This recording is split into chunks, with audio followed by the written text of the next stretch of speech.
So at the Seder, we have the four children who ask questions: the wise son, the wicked son, the simple son, and the one that does not know how to ask. The wise son, how wise is his question? He asks the question, what does he say? What are the testimonies, the statutes, and the laws which the Lord our God has commanded you? Almost seems like he is keeping himself out of the picture.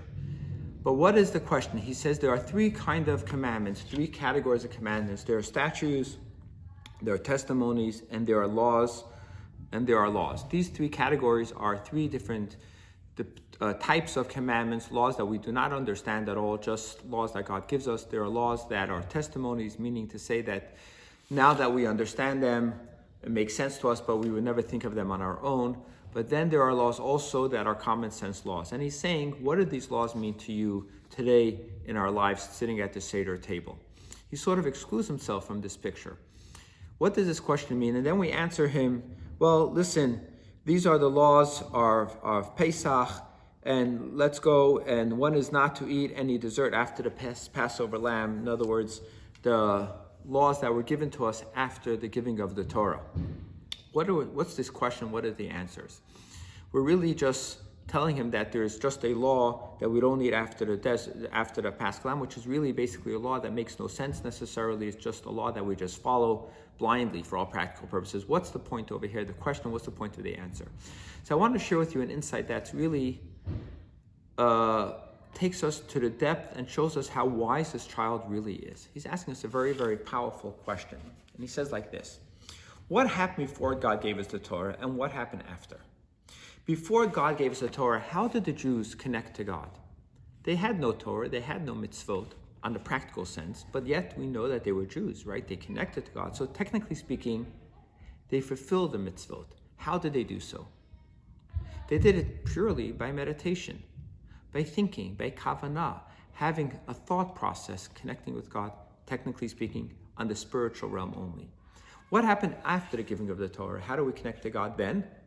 Through action, through doing the deeds, by sitting by the Seder table, eating the matzah, by doing the things that we're supposed to be doing, having the matzah, the moror, asking the four questions, so on and so forth. And he asks the question, he says, I don't understand. What are these different categories of all the mitzvot if it's all about the action itself? Where's the intention? Where's the meditation? Where's the thought process that goes into the mitzvot? If it's all about the action, not about the thought process, if there's no intellectual connection, if there's no emotional intelligence that goes into this, and all about the action, why do we have these different categories of mitzvot? Why do we have edut, chukim, and mishpatim? Why do we have testimonies? Why do we have statutes? Why do we have laws? Why do we have all these different categories? Let's just say it's all about the action. Leave the thought process behind, leave the thinking, leave the intelligence, leave the emotions, leave all that out behind. Let's just be a bunch of robots and that's it. And the answer we say is no. You're right, we have laws that don't make any sense. We have laws that we do understand, and we have laws that are common sense laws. But ultimately, deep down, it's the action, true, but we also have to have a thoughtful process. But here's the point.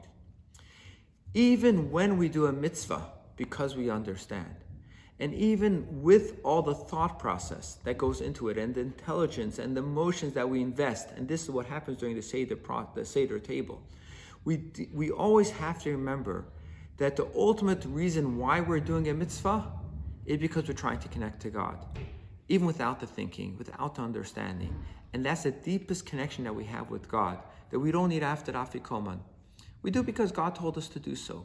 In other words, this is the advantage that happens after the giving of the Torah. This is the ultimate connection that we have with God, and the gift that God gives us at Mount Sinai, to have that kind of relationship. And this is the beauty of the relationship that we have with God. This is the beauty that a parent has with a child. This is why ultimately the Seder is about family time.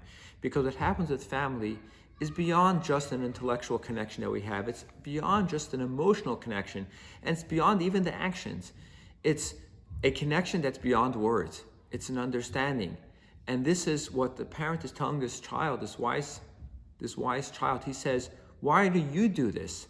And we tell him it's not about you and us. It's about we. We are sitting here together at the table, and this is ultimately the bond that happens. And I wish you a happy Passover, that it should be a family, that it's one unit. It's not should be you and your children and you. It should be all one happy family, happy and sweet and a kosher Passover.